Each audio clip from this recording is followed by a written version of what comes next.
એટલે મેં ઇલેક્ટ્રોનિક્સની જાતની વસ્તુઓ કઈ રીતે ઘરે બેઠા બનાવી એના આર્ટિકલ શરૂ કર્યા. મને એસ્ટ્રોનોમીમાં શોખ, ફિઝિક્સના જાતના એક્સપેરિમેન્ટ કરવાનો શોખ, ઇલેક્ટ્રોનિક્સની જાતની વસ્તુઓ બનાવવાનો શોખ.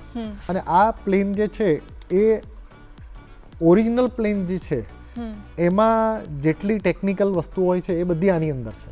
નહીં, આ રીતે તો એ ઊભું રહેતું નથી. બરાબર છે? કેમ નથી ઊભું રહેતું? તો આ બાજુ વજન વધારે છે એટલે પડી જાય છે. બરાબર છે? એ પડી જાય છે. હવે હું શું કરું કે જે બાજુ આટલું બધું વજન છે ત્યાં બીજું આટલું બધું વજન એડ કરું છું, ઉમેરું છું. હવે પછી એને હું આંગળી પર રાખીશ તો એ પડશે નહીં.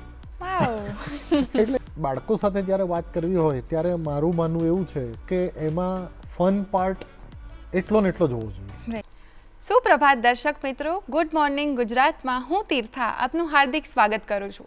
મિત્રો, એવું કહેવાય છે કે જે સમજ આપે એ જ્ઞાન અને જે પ્રેરણા આપે એ વિજ્ઞાન.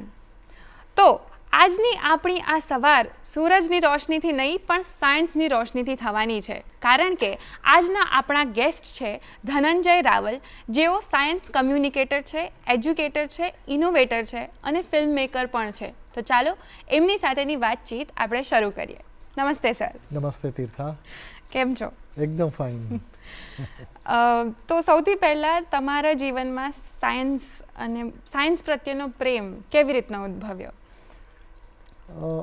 એવું કહેવાય છે ને કે મારો જન્મ થયો તો બધા છોકરાઓની આજુબાજુ રમકડા ને બધું હોય, પણ અમે ટેકનોક્રેટ ફેમિલીમાંથી અમે આવીએ છીએ. એટલે અમે જ્યારથી જ સમજણા થયા ત્યારથી અમારી આજુબાજુ લેથ મશીન હોય, ડ્રીલ મશીન હોય, પાના હોય, પકડ હોય, સોલ્ડરિંગ આયર્ન હોય, વેલ્ડિંગ મશીન હોય. કારણ કે અમારું આખું ફેમિલી ટેકનોલોજીના ફિલ્ડમાંથી આવે છે. એટલે નાનપણથી આ બધી વસ્તુથી અમે જેને કહેવાય યુઝ ટુ થઈ ગયા, અને ત્યારથી જ વિજ્ઞાન પ્રત્યે પ્રેમ અમારો આગળ આવ્યો. બરાબર. અને તમે અંકુર હોબી સેન્ટર ખોલ્યું છે, જેમાં તમે ઘણા બધા સાયન્ટિફિક ટોયઝ અને સાયન્ટિફિક એક્સપેરિમેન્ટ્સ તમે એમાં બહાર પાડો છો અને બાળકો માટે કરો છો. તો એ શરૂ કરવાની તમારી પ્રેરણા શું રહી? અંકુર હોબી સેન્ટરની આપણે વાત કરીએ તો એ અંકુર હોબી સેન્ટર એક અકસ્માત છે.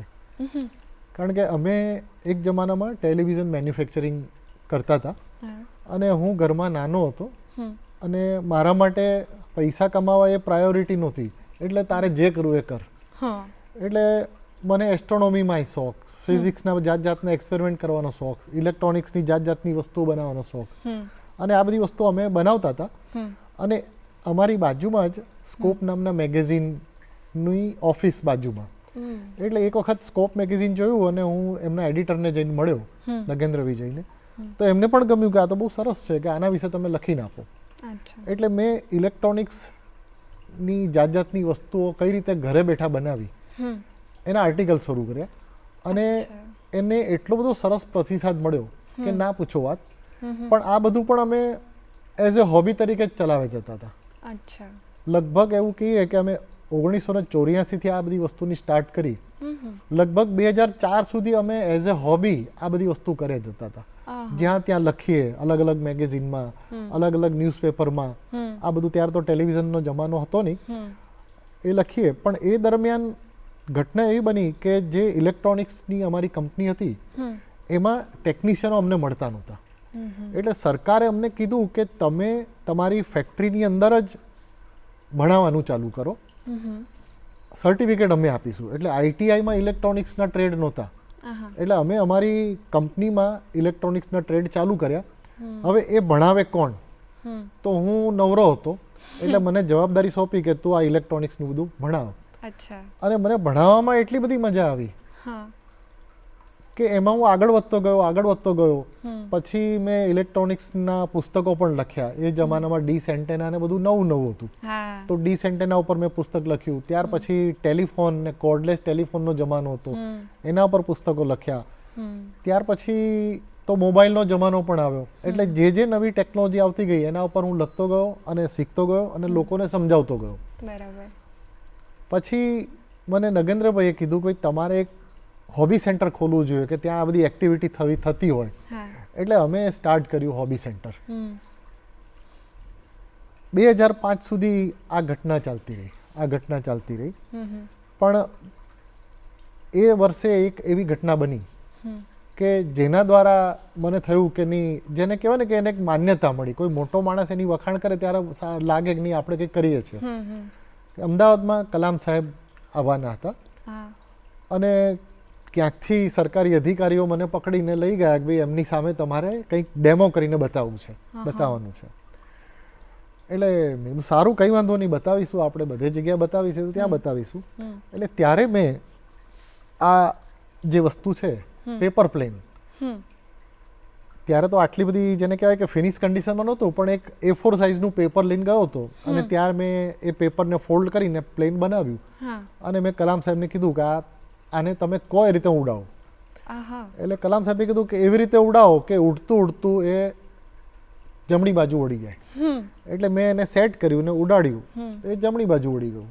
બરાબર. પછી કે હવે કે ડાબી બાજુ લઈ જાઓ, એટલે ફરી પાછો થોડો ફેરફાર કર્યો અને એને ડાબી બાજુ ટર્ન આપી ગઈ. પછી એક કામ કરો કે આખું ટર્ન લઈને પાછું તમારી પાસે આવે.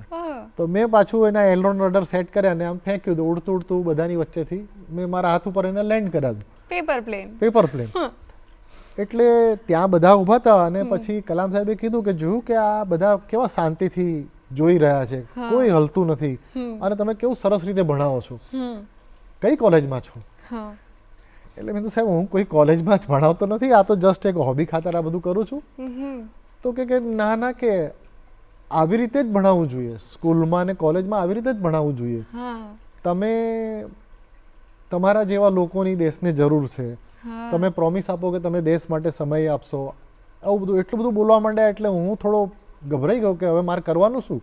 તો કે કંઈ નહીં કરવાનું, તમે જે આ પ્રયોગો કરીને બતાવ્યા ને એ બધા અલગ અલગ જગ્યાએ કોલેજમાં ને સ્કૂલમાં જઈને તમે બતાવો. અને ત્યાર પછી મારી યાત્રા ચાલુ થઈ. ભારતની ઘણી બધી IITમાં મારા પ્રોગ્રામ થયા, ઘણી બધી મોટી મોટી નામાંકિત કોલેજોમાં મારા પ્રયોગો થયા. અને એ પ્રયોગો જ્યારે હું કરીને બતાવતો હતો, કારણ કે મારા પ્રયોગની ખાસિયત શું કે મોટા ભાગે જ્યારે પ્રયોગની વાત આવે ને એટલે લોકો મનમાં વિચારે કે લેબોરેટરી હશે, પેલી કાચની કસનળીઓ હશે ને આ હશે ને તે હશે. મારા પ્રયોગોમાં કશું જ ના હોય. બરાબર છે? જેમ કે તમે જોશો તો મારા પ્રયોગમાં બેલ્ટ છે, બરાબર છે? મારી પ્રયોગની એક આખી બેગ છે તો એમાં ભંગારનો જ સામાન હોય. એટલે બધાને નવાઈ લાગે કે આમાં કયો પ્રયોગ કરીને બતાવશે. એટલે એમાં લોકોને બહુ ઇન્ટરેસ્ટ પડ્યો કે આ તો બહુ સારું કહેવાય કે લેબોરેટરીની એક વસ્તુ પણ નથી અને કોઈ પણ પ્રયોગ માટે મારા ઘરમાં બધી વસ્તુ પડી જ છે કે એમાંથી આપણે પ્રયોગ કરીને બતાવી શકીએ. તો એ આ જે છે આની પાછળ પણ એક મોટો ઇતિહાસ છે કે જ્યારે મેં એ પ્લેન કલામ સાહેબને ઉડાડીને બતાવ્યું તો આ એક પેપર પ્લેન છે અને આ પ્લેન જે છે એ ઓરિજિનલ પ્લેન જે છે એમાં જેટલી ટેકનિકલ વસ્તુઓ હોય છે એ બધી આની અંદર છે. કે પ્લેન માટે એક અગત્યની વસ્તુ છે એની પાંખો, પછી એની કોકપીટ, પછી પ્લેનના બંને ભાગમાં તમે જોશો એક કટ આપેલા છે જેને આપણે એલરોન કહેવાય. એલરોન ઉપર નીચે થાય એ પ્રમાણે પ્લેન ડાબી બાજુ અને જમણી બાજુ વળે. બરાબર છે? અને આ પ્લેનને હું આમ સીધું ઉડાડું તો એ ઉડવા માંડે. બરાબર છે? હવે આ જે ઉડવાની ઘટના છે એને આપણે ઘણી બધી રીતે એને સાંકળી શકીએ. કે નોર્મલી જ્યારે આપણે સ્કૂલમાં બાળકોને ભણાવતા હોઈએ છીએ તો બાળકોને વિજ્ઞાન ભણવામાં ખૂબ જ કંટાળો આવતો હોય છે. કારણ કે બ્લેકબોર્ડ ઉપર ચોપડીનો મોટો થોથો અને એ જોઈને એને મનમાં એ જ વિચાર આવે કે આટલું હું ગોખી શકીશ તો જ હું હોશિયાર કહેવાઈશ. ખરેખર વિજ્ઞાન ગોખવાનો વિષય છે જ નહીં. વિજ્ઞાન એક મજેદાર વિષય છે જેમાં એટલું બધું ફન છે. પણ નોર્મલી કેવું થાય છે કે બાળકોને આપણે વિજ્ઞાન જે શીખવાડવાની વાત હોય છે એ એક અલગ રીતે શીખવાડીએ છીએ. હવે આ પ્લેનને ધારો કે હું ઉડાડું અને હું આમ ફેંકીશ તો એ સીધું કેવું સરસ ઉડે છે. બરાબર છે? તો આવા મેં ઘણા બધા પ્રયોગ કરીને એમને બતાવ્યા. તો આટલા બધા પ્રયોગો જે તમે કર્યા એમાંથી તમે સૌથી પહેલો કોઈ એક પ્રયોગ કર્યો હોય જે તમને હજુ યાદ છે તો એ કયો હતો, શેના વિશે હતો? હા, એટલે એ સૌથી પહેલો પ્રયોગ મેં તમને કીધું ને કે થયું શું કે જ્યારે કલામ સાહેબે આ ડેમો જોયા એટલે પછી એમણે તરત મને કીધું કે એક કામ કરો ને આ પ્લેન મને આપી દો ને. એટલે મેં એમને આપ્યું લો સાહેબ, તો એમણે શું કર્યું, આ ફોલ્ડ કરીને એમના પાકેટમાં મૂકી દીધું. એટલે મેં જોયું કે સાહેબ આ લઈ ગયા, એટલે ત્યારથી એ પ્લેનનું નામ અમે પાડી દીધું ફોલ્ડિંગ ફ્લાયર. એટલે આ જે છે એ કલામ સાહેબની યાદગીરી છે. એમણે આમ તો આ ડેમો મેં એ પહેલા ઘણી બધી વાર કર્યા હતા, પણ એપ્રિસિએટ સૌથી વધારે એમણે કર્યું કે આ એક A4 સાઇઝના પેપરથી આટલું વિજ્ઞાન આપણે શીખવાડીએ છીએ, તો આ કેટલી મહત્વની ઘટના. એટલે અમારા માટે આ બહુ યાદગાર છે, જેને કહેવાય ને કે દિલથી સૌથી નજીક આ વસ્તુ છે. રાઈટ. અને આવા એક્સપેરિમેન્ટ્સમાં કોઈક એવા પણ રિઝલ્ટ્સ આવતા હશે જે તમે પણ એક્સપેક્ટ નહીં કર્યા હોય. તો કોઈ એવો પ્રસંગ બન્યો છે, કોઈ એવો એક્સપેરિમેન્ટ કર્યા કે જેનું સરપ્રાઇઝિંગ રિઝલ્ટ મળ્યું હોય, જે તમારા માટે પણ નવું હોય? હા, એટલે ઘણી વખત અમે આવા બધા પ્રયોગો જ્યારે કરતા હોઈએ ત્યારે પ્રયોગ આખો થઈ જાય, પણ એને સિલેબસમાં એને ક્યાં ફિટ કરવો એવી ઘટના અમારી સામે બનતી હોય છે કે આને આ કઈ જગ્યાએ સિલેબસમાં બાળકને શીખવાડી શકાય, એવી ઘટના અમારે બનતી હોય છે. જેમ કે આ એક છે, આમાં આ બોટલ તો આપણા ઘરમાં મળી જાય કોઈનામાં, પણ એ બંને બોટલને જોડવા માટે આ એક એડેપ્ટર છે, જેને અમે ટ્યુબ કહીએ છીએ. હવે આ ટ્યુબ અમે બનાવી દીધી, આમાંથી પાણી આમાં જાય અને એને હું ઊંધી કરી નાખું તો પાણી ક્યારેક જાય છે, ક્યારેક નથી જતું, આવું બને છે. બરાબર છે.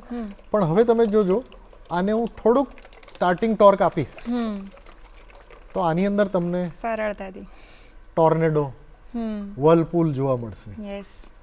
હવે આ વસ્તુ તો બની ગઈ, પણ અમે વિચારીએ કે આ વસ્તુ બાળકને કયા સબ્જેક્ટનું એજ્યુકેશન મળે, પ્રયોગ કે સાબિતી કે કોન્સેપ્ટ મળે, એ શોધતા અમને બહુ વાર લાગી ગઈ.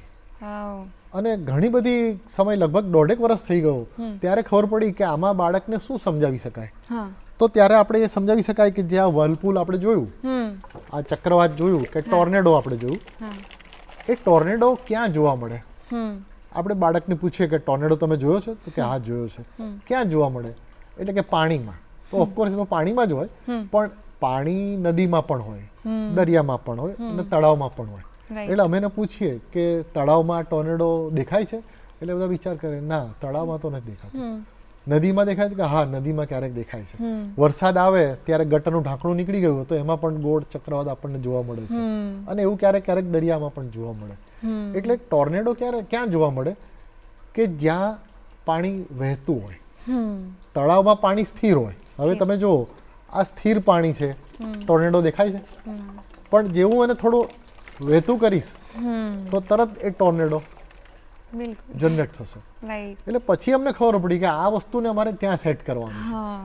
આવી ઘટના ઘણી બધી વાર બનતી હોય છે, અને ઘણી બધી વાર અમે આવા પ્રયોગ લઈને જ્યારે અમે ઘણી બધી કોન્ફરન્સમાં રજૂ કરીએ તો વર્ષોથી ચાલ્યા આવતા પ્રયોગને કાઢીને આને સ્વીકારતા લોકોને બહુ જ વાર લાગે છે. એ લોકો સ્વીકારી શકતા નથી. એમ લોકોના મગજમાં એવું જ હોય છે કે આ પ્રયોગ માટે ટેસ્ટ ટ્યુબ જ વાપરવી જોઈએ, પણ એના બદલે આપણા ઘરમાં કાચની બોટલ હોય તો એનાથી એ પ્રયોગ થઈ શકે. એટલે એ ચેન્જ ઓવર થતા બહુ લાગે. આપણો જે સિલેબસ છે, આઝાદી પછી જે સિલેબસ લખાયો છે એ સિલેબસ હજી પણ ચાલ્યો આવે છે. વોલ્ટમીટર કાંટાવાળો દેખાડે છે. અત્યારે ડિજિટલનો જમાનો આવી ગયો છે. કાંટાવાળું વોલ્ટમીટર ખરીદવા જઈએ તો 700 રૂપિયાનું મળે છે, ડિજિટલ મલ્ટીમીટર 150 રૂપિયાનું મળે છે, રીડિંગ પણ સારું મળે છે, પણ હજી આપણે કાંટાવાળા વોલ્ટમીટર ઉપર જ અટક્યા છીએ. તો આવી ઘણી બધી તકલીફો અમને પડતી હોય છે. અચ્છા, એટલે તમને આવી ચેલેન્જીસ સિલેબસમાં જે સ્કૂલ્સમાં થાય છે એમને સમજાવવામાં લાગતી હોય છે, તો સ્કૂલ્સ એવું શું કરી શકે જેનાથી આ ચેલેન્જીસ એ પાર કરી શકે? એટલે આ જે બધા પ્રયોગો તમે જોયા, એ પ્રયોગો તૈયાર કરવાનું કારણ એ કે જ્યારે અમે આ શરૂઆત કરી, અત્યારે તો ઘણા બધા ફેરફાર થઈ ગયા, ઘણી બધી પરિસ્થિતિ બદલાઈ ગઈ, પણ ત્યારે દરેક સ્કૂલમાં લેબોરેટરી નહોતી. લેબોરેટરી હોય તો એ કાચના કબાટમાં બંધ જ હોય, એ ક્યારેય માઇક્રોસ્કોપ કબાટમાંથી ખુલીને ટેબલ ઉપર આવતું ના હોય. તો અમે વિચાર્યું કે શું આના વગર પ્રયોગો થઈ ના શકે? આપણે લો કોસ્ટ નો કોસ્ટ, જેમાં કોઈ ખર્ચો જ ના થાય, બરાબર, અથવા ખૂબ ઓછો ખર્ચો થાય એવા પ્રયોગો ના તૈયાર કરી શકીએ. એટલે અમે શું કર્યું કે આખા પહેલા ધોરણથી માંડીને 12મા ધોરણ સુધીના એવા પ્રયોગો અમે તૈયાર કર્યા જેમાં આપણા ઘરમાં જે બધી વસ્તુઓ હોય એક સિરિંજ અને એક પાણીના ટપકાથી માઇક્રોસ્કોપ બનાવી શકીએ.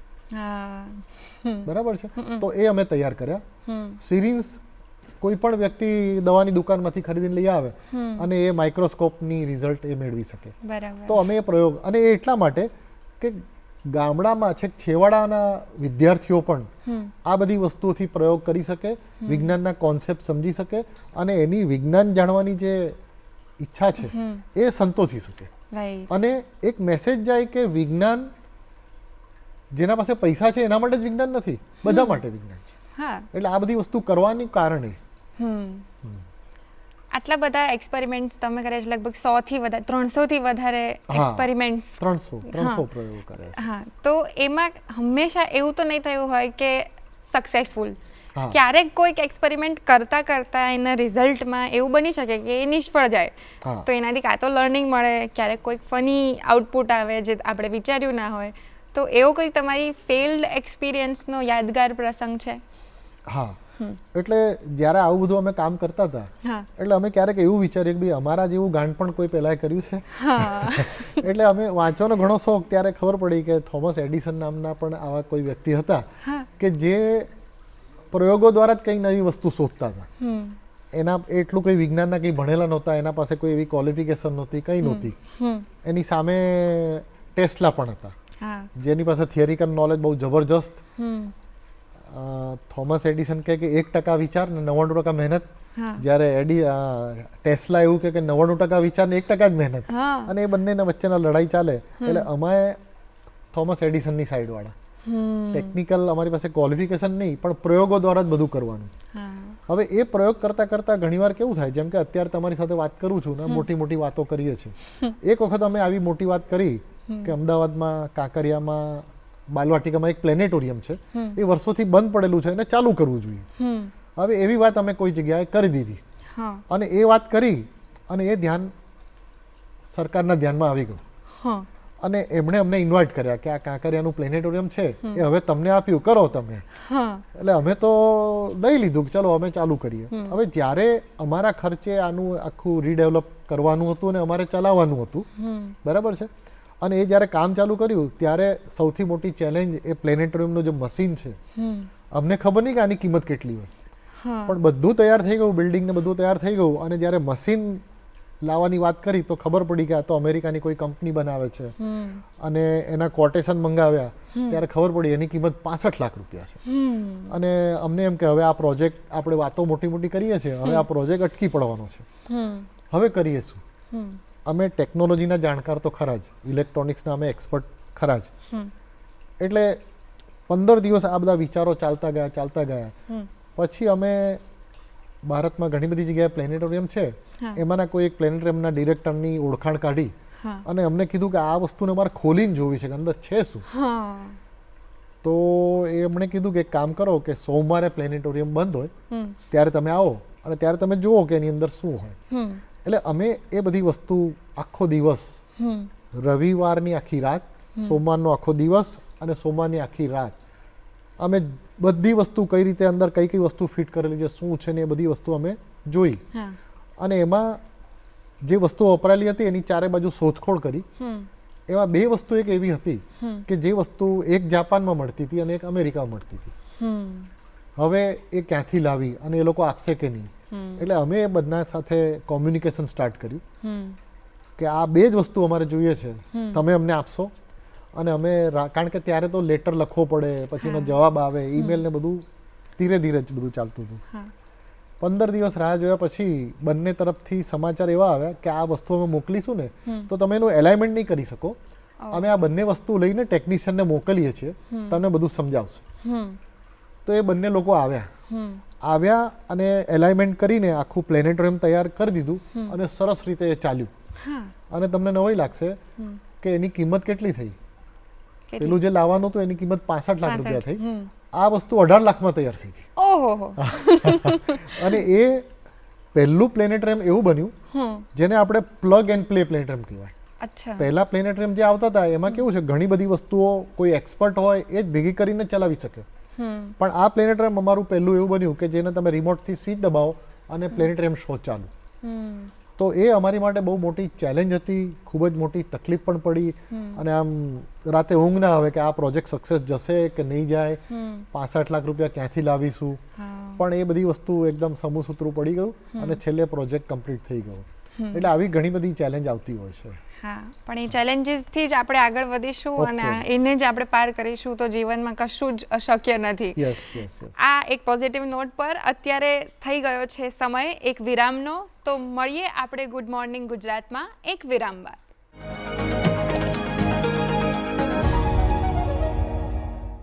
વિરામ બાદ આપ સૌનું ફરીથી સ્વાગત છે ગુડ મોર્નિંગ ગુજરાતમાં. આજે આપણી સાથે છે ધનંજય રાવલ, એઓ સાયન્સ એજ્યુકેટર છે. એમની સાથેની આપણે વાતચીત હવે કન્ટિન્યુ કરીશું. તો સર, તમે બાળકો માટેના પુસ્તકો પણ ઘણા બધા લખ્યા છે, તો બાળકોને સાયન્સ વિશેની માહિતી એક ફન વેમાં આપે એવો તમારો અપ્રોચ હંમેશા રહ્યો છે, પણ લખતી વખતે એવો કોઈક સ્પેસિફિક અપ્રોચ તમે રાખો છો બાળકોનું પુસ્તક લખતી વખતે? ઓફકોર્સ. કોઈ પ્રયોગ જ્યારે કરીને બતાવો હોય એક અલગ વસ્તુ છે, અને જ્યારે લખીને સમજાવવું આપણે કોઈ વાત કરવી હોય તો એ અલગ વસ્તુ છે. અને બાળકો સાથે જ્યારે વાત કરવી હોય ત્યારે મારું માનવું એવું છે કે એમાં ફન પાર્ટ એટલો ને એટલો જ હોવો જોઈએ. જો મજા આવે, આપણે ઘણા બધા એવા પિક્ચર્સ તમે જોયા હશે કે જે તમે વારંવાર જોતા હશો કારણ કે એમાં મજા આવે છે, એમાં ફન પાર્ટ હોય છે. અને વિજ્ઞાનની જ્યારે વાત આવે, બાળકોને શીખવાની વાત આવે, ત્યારે પણ એમાં ફન પાર્ટ અમે એટલો ને એટલો જ એડ રાખીએ છીએ. અને એ જો અમે રાખીએ, દાખલા તરીકે મારે ગુરુત્વ મધ્યબિંદુનો પ્રયોગ કરીને બાળકને સમજાવવું છે, તો ત્યારે અમે એને સમજાવીએ કે ભાઈ એક ધારો કે વસ્તુ છે, આ એક ક્વેશ્ચન માર્ક છે, બરાબર, એક પ્રશ્નાર્થ ચિહ્ન છે, એને આંગળી ઉપર આ રીતે ઊભું રાખો. અમે બાળકને પૂછીએ, આ બધું અમે રિટર્નમાં લખીએ. તો એ બાળકની પાસે એ વસ્તુ હોય અને એ ચેક કરે, જાતે પણ બનાવે. અમે ચોપડીમાં ડ્રોઈંગ આપેલા હોય એટલે જાતે બનાવે અને પછી લાકડાનું કાપીને ચેક કરે કે નહીં, આ રીતે તો એ ઊભું રહેતું નથી. બરાબર છે, કેમ નથી ઊભું રહેતું? તો આ બાજુ વજન વધારે છે એટલે પડી જાય છે. બરાબર છે, એ પડી જાય છે. હવે હું શું કરું કે જે બાજુ આટલું બધું વજન છે ત્યાં બીજું આટલું બધું વજન એડ કરું છું, ઉમેરું છું. હવે પછી એને હું આંગળી ઉપર રાખીશ તો એ પડશે નહીં. એટલે તમારા મોઢામાં કેવું આવ શબ્દ આવે, તો બાળકને આશ્ચર્ય થાય. હવે આ એક ફન પાર્ટ છે. હવે એટલે પછી એ સાયન્સની અંદર જશે, મનમાં પ્રશ્ન ઊભો થશે કે આ કેમ થયું. એટલે વિજ્ઞાનની વાત પણ જ્યારે અમારે કરવી હોય ત્યારે સૌથી પહેલા અમે આ વાત કરીએ છીએ કે કંઈ પણ રીતે બાળકના મનમાં એક પ્રશ્ન ઊભો થવો જોઈએ કે આવું કેમ થાય છે. અમે બાળકને લખીને પ્રશ્ન પૂછીએ કે ધારો કે તમે હેલિકોપ્ટરમાં બેઠા છો અને હેલિકોપ્ટર જમીનથી ઉપર ગયું, બરાબર છે, જમીનથી ઉપર ગયું અને બધા જાણે છે કે પૃથ્વી તો ગોળ ગોળ ફરે જ છે. તો અમદાવાદમાં આપણે બેઠા છીએ અને આપણું હેલિકોપ્ટર અમદાવાદ ત્યાં ઉપર ગયું. હવે પૃથ્વી ગોળ ગોળ ફરે છે અને આપણે જોયું કે દુબઈ આવી ગયું, ચલો નીચે ઉતરી જાઓ. શું આવું શક્ય થાય? અમારી શરૂઆત જ એવી. એટલે પેલો બાળક વિચાર કરે કે આ થાય કે ન થાય. અને ઘણીવાર અમે શું કરીએ કે અમે પ્રશ્ન અધૂરો છોડીને જ મૂકી દઈએ, એ ધંધે લાગે. ઘરે જઈને એના પપ્પાને પૂછે, મમ્મીને પૂછે અને પછી એ નક્કી કરે કે ભાઈ શું થાય. બરાબર છે. એટલે આ જવાબ પણ હું અત્યારે નહીં આપું, આપણે દર્શકો માટે ખુલ્લો જ મૂકી દઈએ છીએ કે આ પોસિબલ થાય કે નહીં. તો જ્યારે ભણાવવાની વાત આવે, એટલે ઇવન લખવાની પણ વાત આવે, તો એમાં ફન પાર્ટ આપણે એટલો ને એટલો મૂકવો જોઈએ એવું મારું માનવું છે. અને એ જો હશે, બાળકને જ્યારે આપણે ભણાવવાની વાત આવે, એટલે વિજ્ઞાનની આપણે બહુ વાતો કરીએ છીએ, તો વિજ્ઞાન બાળક ત્યારે જ શીખી શકે કે જ્યારે એનામાં અવલોકન શક્તિ હોય. બરાબર છે. કોઈ પણ વૈજ્ઞાનિકની વાત કરો, ચાર્લ્સ ડાર્વિન એક બાયનોક્યુલર નોટ પેન લઈને એક ટાપુ ઉપર જતો રહ્યો હતો અને બધા પશુ પંખી પ્રાણીઓ જોયા અને અવલોકન દ્વારા જ બધા એને નિષ્કર્ષ નીકાળ્યા. તો થાય છે શું કે સ્કૂલ એજ્યુકેશનમાં આપણે બાળકને બધું જ શીખવાડીએ છીએ, અવલોકન કરતા જ શીખવાડતા નથી. એક તમને સાદો દાખલો આપ્યું, જે આપણે પ્લેન આપણે ઉડાડીએ છીએ. સ્કૂલમાં ક્લાસરૂમમાં ટીચરને આવવાની વાર હોય એટલે બાળકની સૌથી જેને કહેવાય કે પ્રિય એક્ટિવિટી કાગળ ફાડીને પ્લેન બનાવીને ઉડાડે. કોલેજના વિદ્યાર્થીઓની એક્ટિવિટી આનાથી વધારે એક્સટેન્ડ થાય. એ લોકો પ્લેન પણ બનાવે, પાખ ઉપર કંઈક મેસેજ લખે અને એ ઈચ્છે કે ભાઈ ત્રીજી બેન્ચ ઉપર પેલી છોકરી બેઠી ત્યાં જઈને પડે. પણ એ થતું નથી કારણ કે એને વિજ્ઞાનની ખબર નથી. ખ્યાલ આવ્યો? હવે સામાન્ય બાળકની આપણે વિચાર કરીએ કે પેપર પ્લેન ઉડાડે તો કેવી રીતે ઉડાડતો હોય છે? એક્શન આમ કરીને ઉડાડે, આમ કરીને. ત્યારે અમે બાળકને કહીએ કે તમે રિયલ પ્લેન ઉડતું જોયું છે? કેવી રીતે ઉડે છે? તો કે હા, એ તો પેરેલલ ટુ અર્થ ઉડે છે. તો આ પ્લેન જે આમ ઉડાડે છે એના કરતાં એ પેરેલલ ટુ અર્થ ઉડાડશે. બરાબર છે? આપણે જમીનને સમાંતર ઉડાડીએ તો એ પ્લેન રિયલ પ્લેનની જેમ ઉડવા માંડે. અને આપણે ડાબી બાજુ પણ વાળી શકીએ, જમણી બાજુ પણ વાળી શકીએ. બરાબર છે? ઉપરાંત તમે જોશો તો આની અંદર અમે એક ખીલી રાખેલી છે. તો ખીલી એટલા માટે રાખેલી છે કે પ્લેન ઉડતું ઉડતું જો નીચે પડી જાય તો સેન્ટર ઓફ માસ આગળ વધારે છે, એને અમે અંદર લઈ જઈએ. ઉડતું ઉડતું ઉપર જતું રહે તો પાછળ વજન વધારે છે, ખીલીને અમે બહાર કાઢી શકીએ. એટલે એટલું બધું વિજ્ઞાન આ એક પ્લેનમાં છે જેની કિંમત 5 રૂપિયાથી પણ ઓછી છે. 1 રૂપિયાનું એક પ્લેન છે. એટલે બાળકને જ્યારે વિજ્ઞાન શીખવાડવું હોય ત્યારે સૌથી પહેલાં એને અવલોકન કરતાં શીખવાડવું જોઈએ.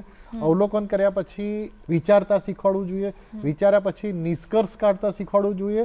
અને પછી એ યોગ્ય નિષ્કર્ષ, કન્ક્લુઝન ખોટા પણ હોય, બરાબર છે, સાચા પણ હોય, તો સાચું કન્ક્લુઝન કેવી રીતે કરવું. તો આ પ્રોસેસ જો શીખવાડી દો ને તો વિજ્ઞાન મારે કે તમારે શીખવાડવાની જરૂર નથી, એ પોતે શીખી લે છે. એવું મારું માનવું છે.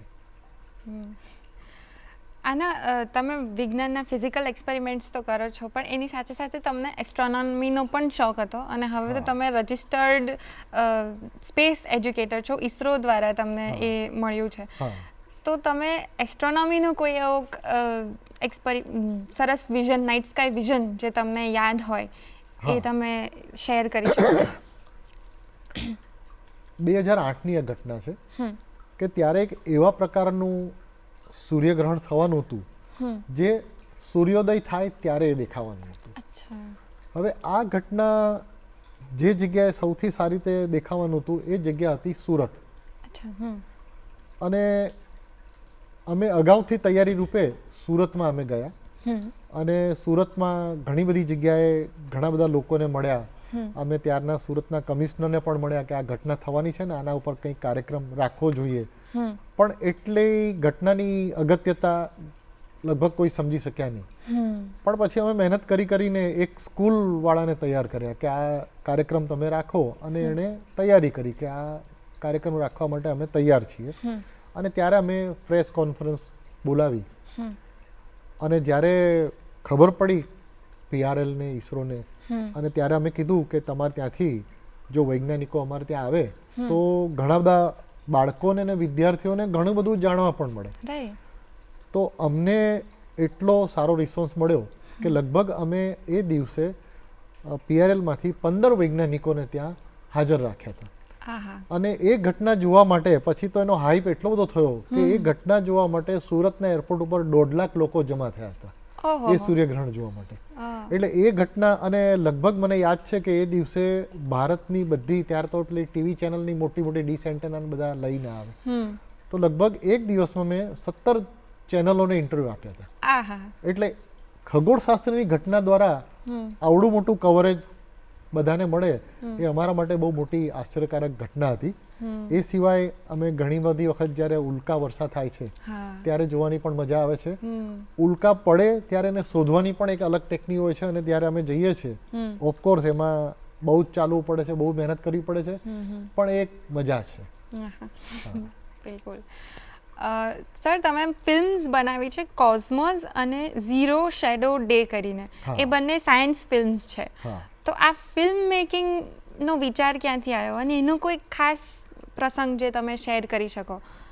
હા, જેમ કહ્યું એમ કે કાંકરિયા બાલવાટિકામાં અમારું પ્લેનેટોરિયમ, ભારતનું એકમાત્ર પ્રાઇવેટ પ્લેનેટોરિયમ. અને એ જ્યારે સ્ટાર્ટ કર્યું, પ્લેનેટોરિયમ તો તૈયાર થઈ ગયું, પણ એનું કન્ટેન્ટ તો જોઈએ ને, એના શો જોઈએ. તો એ વખતે એના શો બહારથી મંગાવવા પડતા હતા અને એની લાયસન્સ ફી દર વર્ષે ભરવી પડે અને ડોલરમાં ભરવી પડે. અને એક ફિલ્મ અમે લાવ્યા અને અમારા પ્લેનેટોરિયમમાં અમે ચાલુ કરી.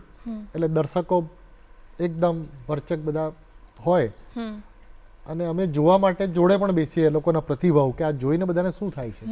એટલે શો ચાલુ થાય એટલે બધા જોવે, 5 મિનિટ તો ગમે તેમ સમજણ પડે કે ના સમજણ પડે એમ જોયા કરે. પછી 10 મિનિટ થાય એટલે 2 જણા નીકળે, પછી 1 મિનિટ પછી બીજા 4, 5, 6, 7, આખો શો પૂરો થાય ત્યારે અંદર 5-10 જણા જ બેઠા હોય. એટલે અમને ખબર પડી કે આમાં લોકોને મજા આવતી નથી. એટલે અમે એક સર્વે કર્યો કે લોકો પ્લેનેટોરિયમમાં આવે છે તો એમાં એ લોકોને શું જાણવું છે. જેટલા આવે બધાને અમે પૂછતા ગયા. એટલે એક વિદ્યાર્થી કે અમારે સોલાર સિસ્ટમ વિશે જાણવું છે, કોઈ કે ચંદ્ર આટલો નાનો છે તોય આટલો જ દેખાય છે અને સૂરજ આટલો મોટો છે તો એટલો જ દેખાય છે, આવું કેમ થાય. કોઈ કે બ્રહ્માંડ કેટલું મોટું છે એ અમારે જાણવું છે.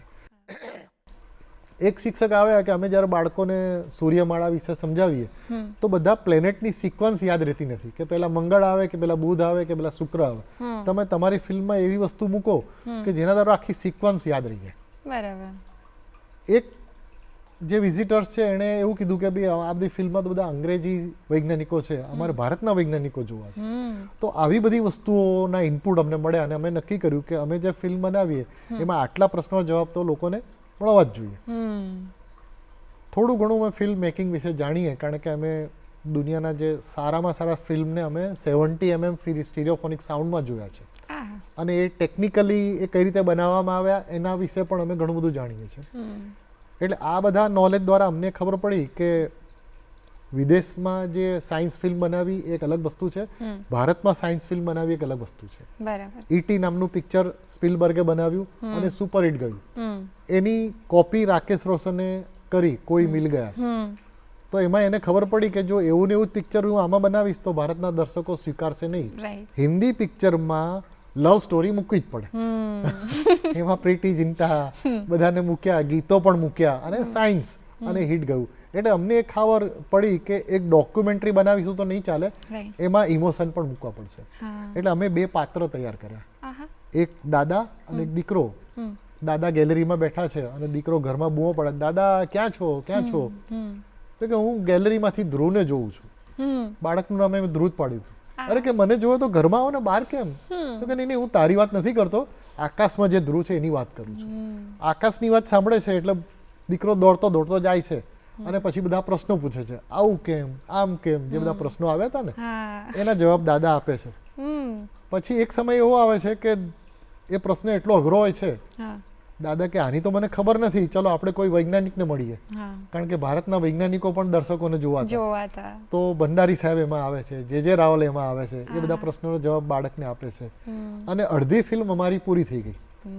પછી સર્વેનો એક રિપોર્ટ આવ્યો, સાહેબ આ જે આટલા પ્લેનેટોરિયમમાં લોકો જોવા આવ્યા એમાં કોઈ દાદા દીકરાને લઈને આવ્યા જ નહોતા, બધા પપ્પાના છોકરાને લઈને આવ્યા હતા. એટલે અમારા કેરેક્ટરમાંથી દાદાને કાઢ્યા, પપ્પાને મૂક્યા. એટલે એટલી બધી મજા આવી. પણ આખી ફિલ્મ જ્યારે પૂરી થઈ અને ફિલ્મ તમે જોવો તો એની સૌથી વધારે મજા આવે કે આ 2 કેરેક્ટર તમને સ્ક્રીન ઉપર દેખાતા જ નથી. અને પછી જ્યારે અમે પ્રીમિયર શો રાખ્યો ત્યારે ફરી પાછા પીઆરના બધા વૈજ્ઞાનિકોને અમે બોલાવ્યા હતા, કમિશનરને બધા પણ આવ્યા હતા. અમે કોઈને કીધું નથી કે અહીંયા કોણ છે. અને પ્રીમિયર શો ચાલુ થયો અને પ્રીમિયર શો પૂરો થયો એટલે મેં એનાઉન્સમેન્ટ કર્યું કે અત્યારે સ્ક્રીન ઉપર જે તમે બધા વૈજ્ઞાનિકો જોયા ને એ બધા આપણી સામે જ બેઠા છે. એટલે દર્શકોને તો એટલી બધી મજા આવી ગઈ. એટલે તમે એને કઈ રીતે પ્રેઝન્ટ કરો છો. નવી એક ફિલ્મ અમે બનાવવા જઈ રહ્યા છીએ, એમાં પણ આ રીતની જ એક લવ સ્ટોરી છે અને એમાં આકાશમાં જે બધા ડ્યુઅલ સ્ટાર દેખાય છે એની માહિતી અમે આપીશું. પણ લોકોને મજા આવે કે લવ સ્ટોરી પણ ચાલતી હોય અને સાયન્સ પણ ચાલતું હોય. એટલે વિજ્ઞાનને કેવું છે કે તમે ચોકલેટની અંદર ભરીને આપો ને તો લોકોને બહુ મજા આવે. એટલે આ એક સ્ટાઇલ છે.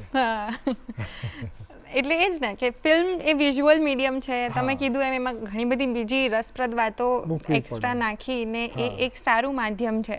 તો compared to books, films, scientific films બહુ વધારે ઇન્ફ્લુએન્શિયલ હશે અને શું એનો સ્કૂલમાં પણ ઉપયોગ કરવો જોઈએ? શ્યોર. જો આમાં કેવું થાય, વિજ્ઞાનની વાત હોય તો હું આખો પાઠ વાંચી જઉં પછી પણ અમુક વસ્તુ મને સમજણ પડે ના સમજણ પડે. પણ અહીંયા હું 1 કે 2 મિનિટનો ડેમો કરીને બતાવું તો તરત બધી વસ્તુ મગજમાં ઉતરી જાય. અને ઘણીવાર તો એવું થાય કે મેં સમજાવેલી વસ્તુ ના હોય એ પણ સમજી જતા. એટલે વિઝ્યુઅલ મીડિયમ છે ને એ બહુ અસરકારક છે. અત્યારે તમે જોશો કે લોકો પાસે ટાઈમ નથી, તો અમે 1.5 મિનિટના રીલ બનાવીને જ્યારે અમે રજૂ કરીએ છીએ તો એના 15 મિલિયન 20 મિલિયન વ્યૂ મળે છે. વાહ. એટલે લોકોને ઇન્ટરેસ્ટ છે જ, હા. પણ તમે કઈ રીતે રજૂ કરો છો એ રીતે બરાબર. તો તમે કીધું એમ કે આ હેન્ડ્સ ઓન એક્સપિરિયન્સ જે રીતના રજૂ કરવાથી સારું થશે, અને અત્યારે જે આટલા વર્ષોથી સાયન્સને લઈને એક ગ્રંથિ છે કે તો અઘરું હોય, એ તો ના આવડે, અમે સાયન્સ નહીં કરીએ, અમે થોડા નથી સારા તો અમે કંઈક બીજું ભણશું, અને સાયન્સ તો અઘરો સબ્જેક્ટ કહેવાય. તો એ નોર્મલ પીપલ માટે એ આપણે ગ્રંથિ તોડવી હોય તો અમે શું કરી શકીએ, નોર્મલ જેને પણ કરવું હોય? સામાન્ય માણસ ને જો આ બધી વસ્તુ કાઢવી હોય ને તો સૌથી પહેલાં તો એને એક વસ્તુ એ કાઢી નાખવી પડે કે મારા બાળકને માર્ક સારા આવશે તો જ મારો વિદ્યાર્થી હોશિયાર છે. એ વસ્તુ એને તોડવી પડશે. કારણ કે ઘણા બધા વિદ્યાર્થી એવા છે, શિક્ષક અને વિદ્યાર્થીમાં ફેર શું કે શિક્ષક વિગતવાર બધું સમજાવી શકે છે, બાળકને બધું આવડે છે પણ એ સમજાવી શકતો નથી. બસ આટલો જ ફેર છે, બાકી કોઈ ફેર નથી. અને અમે ઘણી વખત 10 વિદ્યાર્થીઓને પ્રશ્ન પૂછીએ કે ધારો કે આ વસ્તુ કેમ થાય છે, એક વિદ્યાર્થી બોલે એ વાક્ય લખી નાખીએ, બીજો વિદ્યાર્થી બોલે એ વાક્ય લખી નાખીએ, 10 વિદ્યાર્થીના વાક્ય ભેગા કરો તો એનો જવાબ મળી જ જાય છે. ત્યારે અમે વિદ્યાર્થી આ કોણ બોલ્યું તો કે અમે બોલ્યા. એટલે એ લોકોને બધું આવડતું જ હોય છે. તમે એટલે એ વિશ્વાસ ઊભો કરાવો પહેલા, અને પછી તમે એને આગળ લઈ જાઓ તો મને લાગે છે કે માર્કની ગ્રંથિ તૂટશે. હું તો કહું છું 35 માર્ક આવે એટલી જ મહેનત કરાવો, બાકી આ બધી એક્ટિવિટી એને કરાવો. કોન્સેપ્ટ માઇન્ડમાં ક્લિયર થશે તો કંઈક નવું ઇનોવેશન કરી શકશે. તો આ દ્રષ્ટિથી જો આપણે આગળ જઈશું તો ડેફિનેટલી એક દિવસ વિજ્ઞાનનો નોબેલ પ્રાઇઝ ફરીથી આપણે મેળવી શકીશું. વાહ. તો એ જ હોપ સાથે તમે ફાઇનલી અમારા દર્શક મિત્રોને કોઈ એક મેસેજ આપવા માંગતા હોય જેનાથી તમારું વિઝન અને તમારી માનસિકતા સાથે એ જઈ શકે, તો શું હશે? દર્શકોને જો આપણે કંઈક મેસેજ આપવો હોય તો સૌથી પહેલો મેસેજ તો એ છે કે સફળતાનો કોઈ શોર્ટકટ નથી, પહેલી વાત તો એ. અને બીજું કે તમે પ્રયોગ કરશો તો ભલે તમે એમાં ફેલ જાઓ પણ એમાં તમને એ વસ્તુ જાણવા મળશે કે કેટલા રસ્તે નિષ્ફળ જવાય છે. તો તમને યોગ્ય પાથ ચોઈસ કરવાની તમને ખબર પડશે. અને બીજું કે તમે કોઈ પણ ક્ષેત્રમાં ફેલ પહેલી વખત થાવ. હું 10મા ધોરણમાં મેથ્સમાં ફેલ થયો હતો, પણ જો એ વિચારથી હું આગળ નિરાશ થઈ ગયો તો આગળ વધી શક્યો જ નહીં. પણ એ ગણિતમાં હું કેમ ફેલ થયો એના કારણો શોધ્યા, થોડી મહેનત કરી તો એમાં પાસ થઈ ગયા, બીજી પરીક્ષામાં પાસ થઈ ગયા. તો કોઈ પણ સ્ટેજ ઉપર તમે ફેલ થાઓ તો નિરાશ થવાની જરૂર નથી, કેમ ફેલ થયા એનું કારણ શોધીને આગળ જાઓ તો તમે પણ સફળ થશો. વાહ, ખૂબ સરસ. Thank you so much sir. અમને આટલી ઇન્સ્પાયરિંગ અને ફન લર્નિંગની વાતો કરવાથી ડેફિનેટલી અમે બધા હવે સાયન્સને એવું નથી ગણતા, અને અમને હજુ ઘણા બધા તમારા પ્રયોગો જાણવામાં રસ પડી ગયો છે. એટલે ડેફિનેટલી જેને પણ હોય એ તમને કોન્ટેક્ટ કરી શકે છે. સો અમારા શો પર આવવા માટે, અમને આટલી બધી ઇન્ફોર્મેશન આપવા માટે અને આટલા સરસ પ્રસંગો કરવા માટે ફરી એક વખત thank you so much sir. ખૂબ ખૂબ આભાર. તમે અમને આમંત્રણ આપ્યું અને ઘણા બધા પ્રયોગો બધા જોયા. બિલકુલ.